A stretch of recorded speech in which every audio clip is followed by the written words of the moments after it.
দোস্তরে, আমাদের হুজুরের বউকে দেখছিস? কি সুন্দর দেখতে। হুজুরের বউ দেখতে সুন্দর না খারাপ এটা আমি কি করে বলবো? আমি তো কোনোদিন হুজুরের বউকে দেখিনি। তুই কি আমার একটা উপকার করতে পারবি? বন্ধু হয়ে বন্ধুর উপকার করব না এটা তুই কি করে ভাবলি? তুই খালি একবার বল, আমার কি করা লাগবে? না রে, তেমন কিছু না।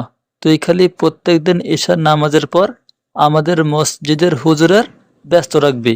তারপর আমি ফোন না দেওয়া পর্যন্ত তুই হুজুরের ছাড়বি না। হে হে হে হে। বন্ধু, এটা একটা কথা হলো? এই সামান্য বিষয় আমি আজকে থেকেই শুরু করব এই কাজ। কি রে বাবা, তুমি আমার সাথে প্রত্যেকদিন আবিজাবি কথা বলে সময় কাটাও, ব্যাপার কি বলো তো? এই রে, কাম সেরেছে। মসজিদের মধ্যে মিথ্যা কথা বলবো না। না না, এটা তো কোনোভাবেই সম্ভব নয়। না মানে চাচা, আমি মিথ্যা কথা বলবো না।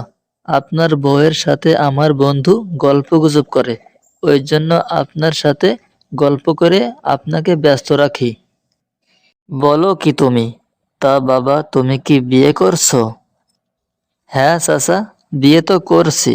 আমার বিয়ের বয়স 3 বছর হচ্ছে। বাবা শোনো, আমার বউ তো মরছে আজ থেকে 5 বছর আগে। তুমি তাড়াতাড়ি বাড়িতে যাও, দেখো তোমার বউ ঠিক আছে কি।